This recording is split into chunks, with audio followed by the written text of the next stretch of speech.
I can't wait until the 4th of July. July? That's what, 3 or 4 months away?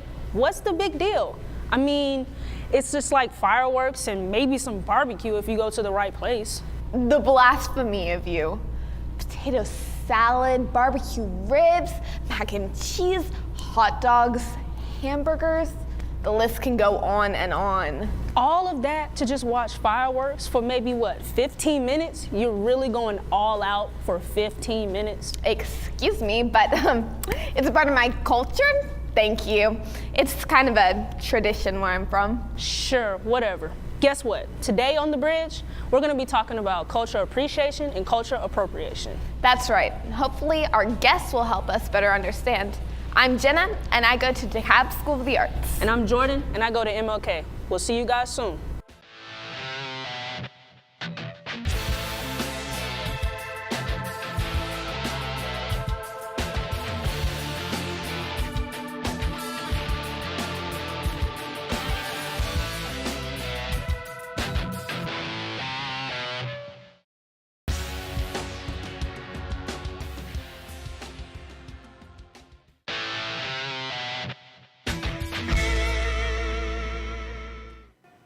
Up next, performing a poem called Trapped. Please welcome Kasha'la.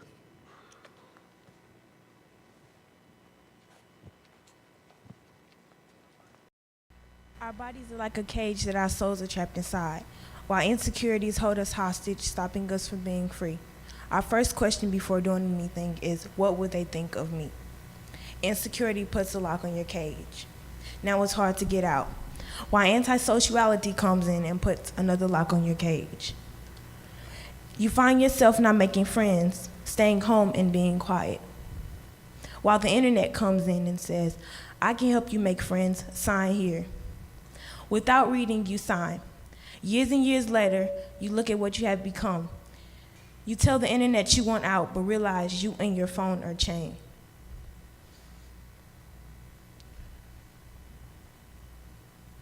You read over what you have signed and realize you have thousands of friends, but only online. The internet puts another lock on your cage. Next comes depression with its big heavy lock. It leaves you there to starve and rot. And when you are just about to lose hope, God comes in and pulls out the key and unlocks each lock and tells you you are no longer trapped.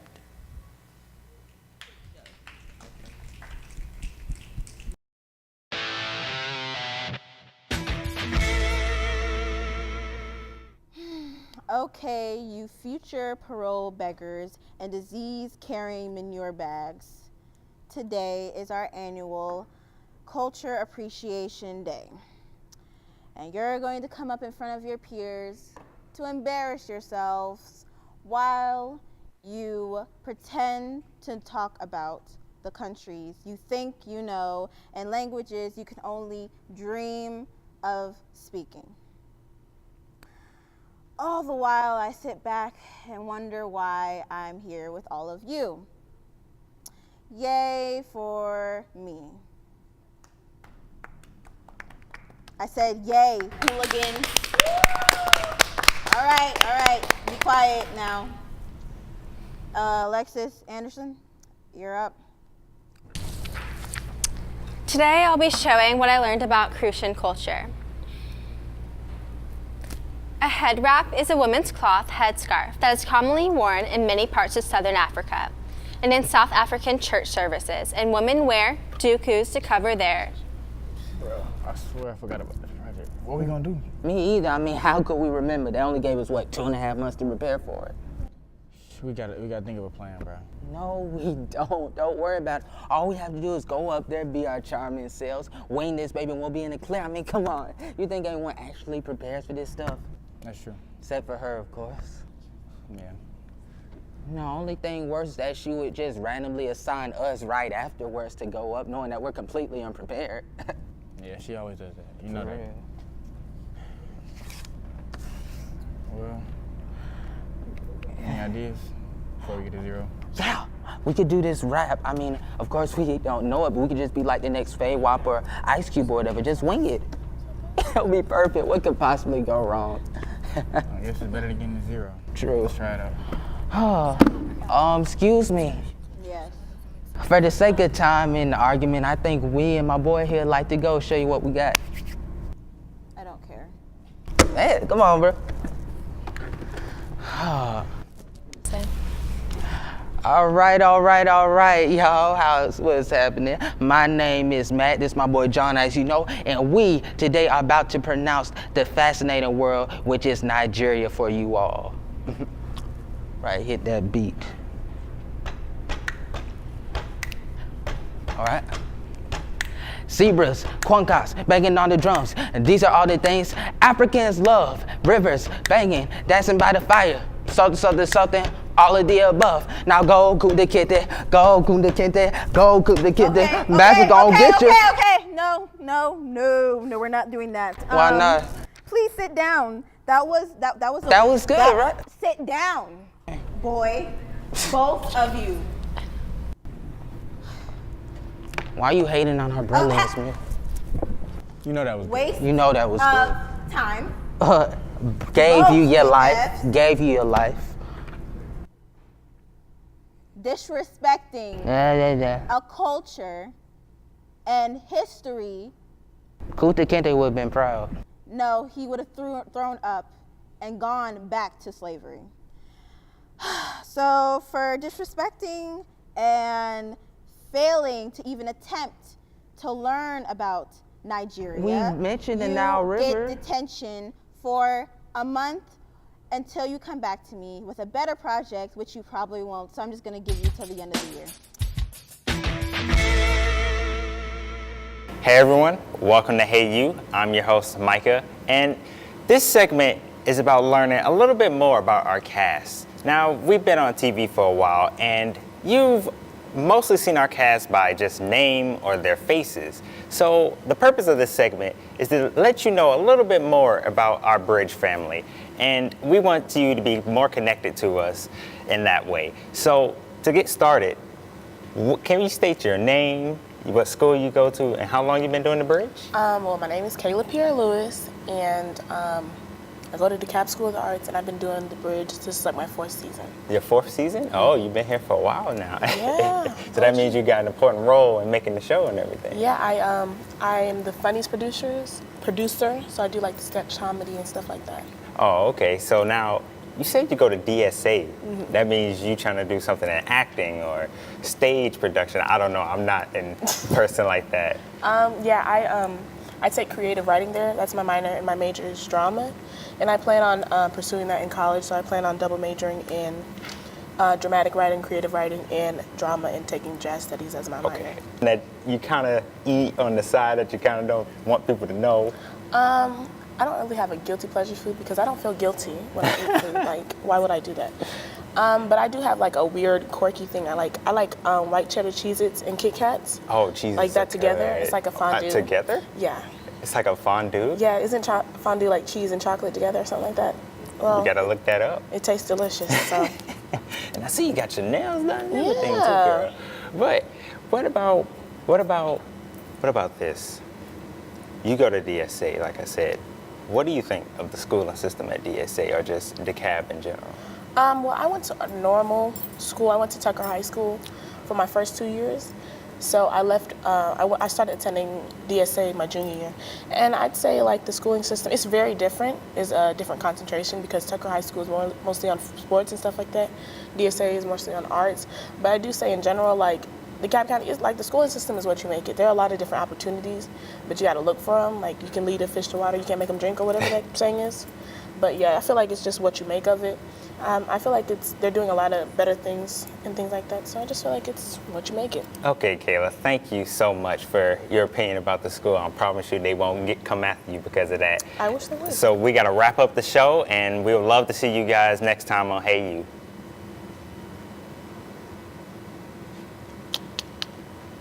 Oh, is he still looking? I was still looking at that.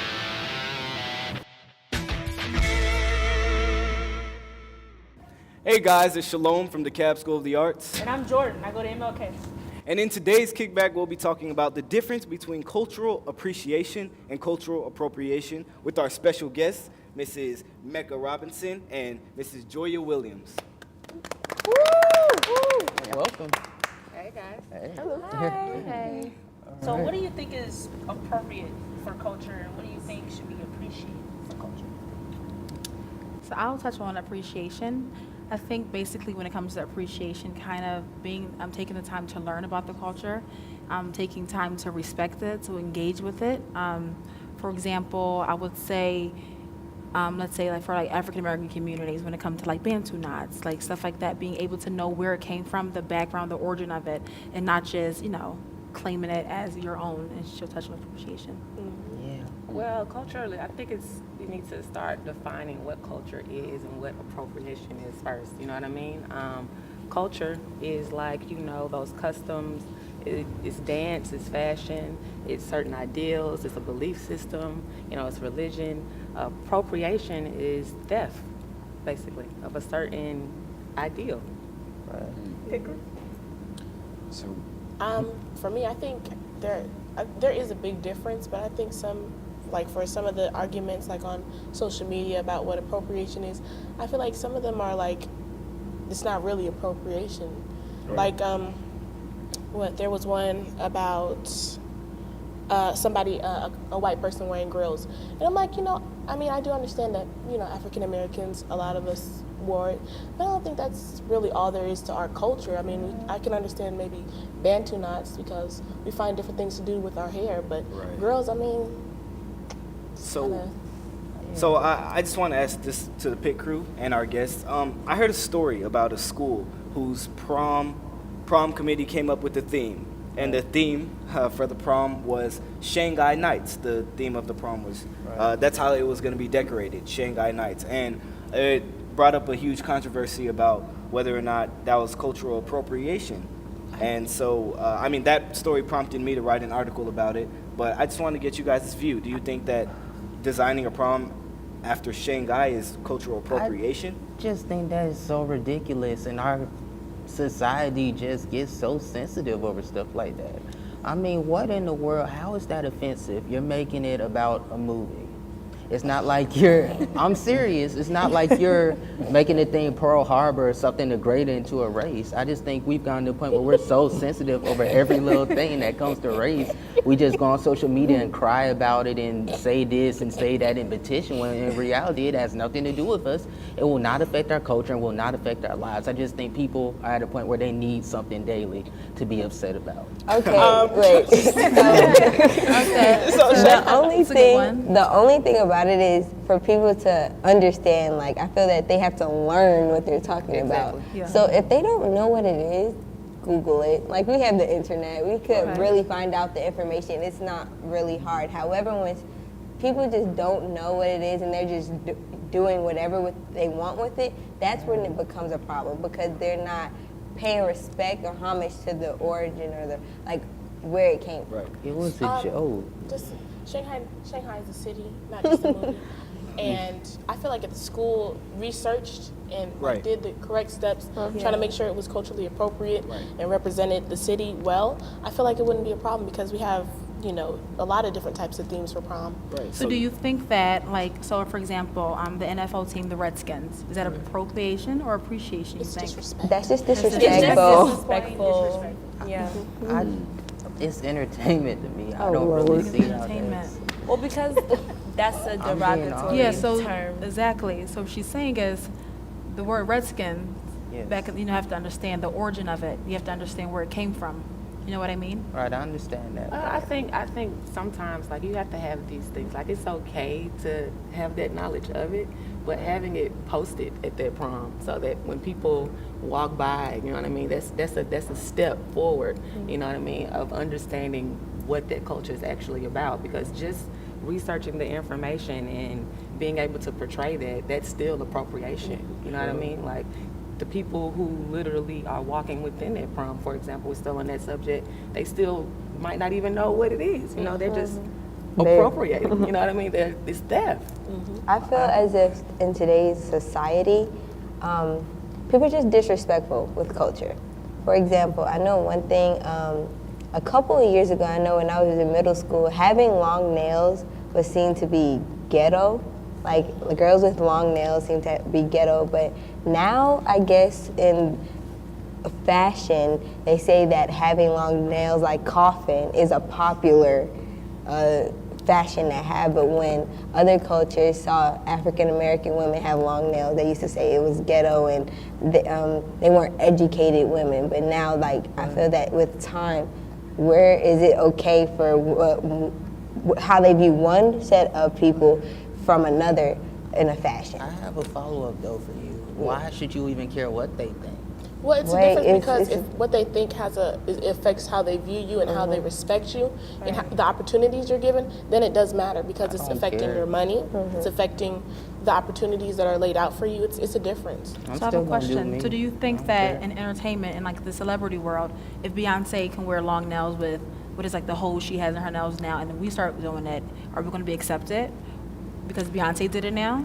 No, It doesn't matter. I think we're talking about fashion, but you have to realize that culture, it has other components as well too. Dance, you have hairstyles. you have dance, you have film, you have music, you have religion. You know, like I feel like for example, remember Miley Cyrus and her little twerk thing for the VMAs, or you had the girl that did the Gucci with the Krayshawn girl. Oh, Krayshawn. You know what I mean?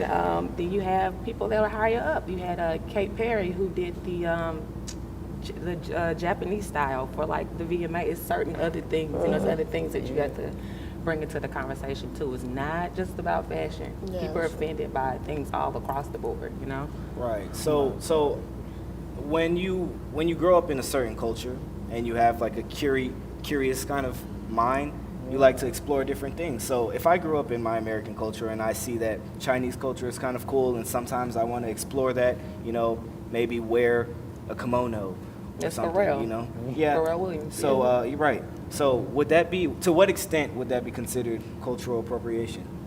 Or what extent would you have to go to by trying to represent their culture? Well, see, with him, for example, like he has the ability to take advantage of all realms. Like magazines, for example, he literally wears these things and he'll tell you where they came from and why he wears it and why he's not wearing that certain color, you know what I mean? But for people who literally don't have knowledge of that, that particular indigenous people, you know, that group, it's appropriation for sure. But what if you did have knowledge of it and you just wanted to wear it, but no one else was like, if you didn't have it in a magazine or anything, you just wore it, even though you did know it, would, like, even if everyone else saw that as appropriation, even though it was real appreciation? What about that? What do you mean, like someone wearing like a dashiki, for example? Elaborate, what do you mean? I mean, like, if I were to research and wear, I don't know, like a kimono or something, and if I did my research on like who wore it and why, and then I followed that, but just in like my day-to-day life, where would seeing as a lot of other people would probably say that was appropriation, whereas I still have done my research? Or? Would you be able to explain that though? That's where it comes in. Like you have it on, but you have to be able to, yeah, this came from this place and this came from there and this means this. I know we have a lot of questions and a lot of things to say, and we can definitely continue this conversation offset. But I'd like to thank you guys for participating in our discussion, and we'll catch you all next time on The Bridge. Thank you. That was good. Yeah. Isn't like telling a bully to like pick on someone your own size, and that just like advocating for more bullying?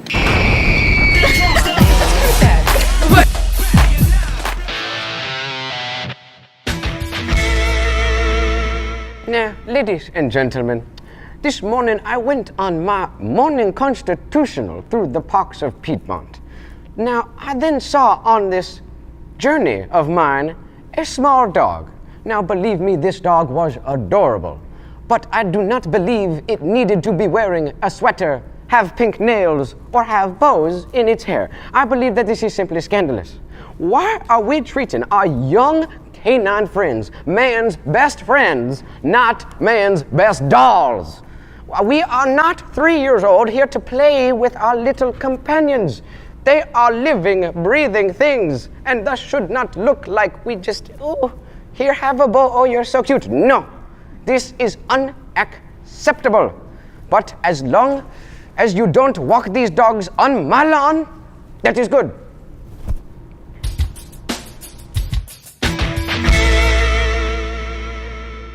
Hey everyone, welcome back to Hey You. I'm your host Micah, and this segment is just an interview segment where we learn a little bit more about our wonderful cast members. Now let's not waste more time. Let's get straight into the interview. Now, can you state your name, what school you go to, and how long you've been on the bridge for? Well, my name is Jordan Alexander. I go to MLK and I've been here for 4 seasons. Oh, 4 seasons, and you go to MLK too. So, being a high school student, gotta deal with boys, teachers, parents, schoolwork. How do you cope with all that stress? I eat and I sleep. Yeah, you can sleep stress away. You can sleep stress away, but sleep isn't gonna get the homework done, is it? Homework can wait. It's called first period. That's what it's called. Oh, Jordan, don't give away those secrets. You gotta keep those secrets. Now, what about any talents, special talents? Do you have anything? I'm a great writer. You're a great writer? And being on the bridge helped me hone in that skill of just being a great writer. And like, I write poems, short stories, and I even write episodes for What's the Move, and I write the booms. You write the boom? Oh, okay, because those are pretty funny too, and everybody should check those out. Now, let me ask this, what makes Jordan, what makes you unique from everybody else, that makes you stand out from the crowd? I gotta say, I don't know. That's for someone else to decide, I guess. Because when they find me, so. Oh, okay. And, okay, Jordan, that was wonderful, and you're in the right place to be working on your film career, and I hope you go far. But that's all the time we got. Now, I would love to see you guys on Hey You again. I saw you throwing shots at MLK too. Yeah? Yeah, you. You've been in college for like 6 years. So no, it's not like yes, that. That's why they call you Bernie. You're old.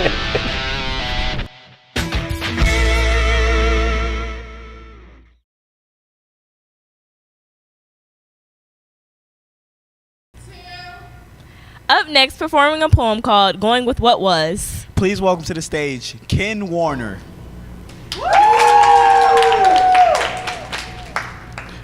Now here's a story about Jenny and old Leroy, how they were high school sweethearts, how Jenny really loved old Lee hard, and they were just going with what was. Now between the high school bells is when these fools fell deeply and madly in love. Now it was the summer of September, and I can distinctively remember the first time that they ever met. Now his heart began to flutter, his words he would stutter, his stomach turned to butter, and his hands began to sweat. But quickly he got the nerves and courageously spoke the words, and he asked, "Can I please walk you to class?" And in that 5-minute gap, it seemed as if eternity had lapsed. And out of the blue, suddenly, unexpectedly, he made her laugh. And out of her bag, she took a pen, she wrote her number inside his hand. She said, "After 5, you can call." But thinking it would be safer, he quickly transposed her number to paper. He took it home and thumbtacked it to the wall. Impatiently watched the clock, he counted the ticks and tocks, he felt that time had stopped. And about this new love, he began to wonder. But the time came, it did indeed. You should have seen this boy's dialing speed. He was maniacal at dialing her number. And they talked throughout the night about the hopes and dreams of life, and eventually they fell asleep on the phone. Now this went on for several months, and each other's voice is all they would ever want, and no one could ever say that was wrong. But when the time goes lightning fast, could a love like that ever last? For they were only going with what was. And as the years came and went, it's no surprise or accident, they were still deeply and madly in love. But then Jenny went off to college with this love last, yes, undoubted, but only time could tell their story. See, Leroy became a Marine. This boy, he was built like a machine. He had aspirations of a soldier's glory. And everything was going great, passionate love they would often make. But sooner or later, the tide has got to change. See, Jenny became a little different. Every night and day, this girl was tripping. And Leroy said, "Man, my Jenny is beginning to act a little strange." But little did they know that inside a baby was beginning to grow. And Jenny's moods would constantly swing. But see, Leroy was a good man. By Jenny's side, he would definitely stand.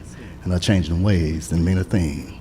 But then them trade centers fell, and Jenny said, "Oh, hell, Leroy, you may have to leave." But then that boy pulled out the biggest rock, and on one knee that brother got, and asked Jenny, "Will you marry me?" And as she began to tear up, her makeup began to smear up, for this is the only man that she had ever loved. Yes, indeed, she married him, and off the war, the United States carried him. And they were only going with what was. Jenny would often sit, cry, and pray, God, if you just brought him back to me today, I would supply everything that he would ever need. Then one day out down the front line, Leroy's platoon rolled over a landmine, and there he lay bleeding and struggling to breathe. His right leg was blown completely off. He gasped for air, he choked and coughed, but his spirit would never give in. So there he laid in a pool of blood, watching the sand turn to mud, clutching a photo of Jenny inside his hands. And then the medics came and I lifted him, and back to the States they shifted him, and he was unconscious the entire way. And after 2 months, he finally woke, he cleared his thoughts and finally spoke. But he was speechless, because there she laid. I mean, she was pressed tight with her arms wrapped around him, thinking to herself, thank God they found him, for God had delivered him home. Then suddenly words he began to speak, Jenny, when I felt my heart could no longer beat, your love was there, pushing strong. And I felt your eyes upon my soul, guiding me on and taking hold. Your spirit would never give in. And she put her hands upon his lips. She said, Leroy, I prayed for you with all my might, stayed by your side both day and night. I gave in only for time to sleep. And I wanted you to live, but I could not make you, and truly if God decided to take you, not another word I could ever speak. See, it was his will and not my own, his love for you that brought you home. I just had to go with what was. And I didn't know what I would ever do if I had to go on living without you.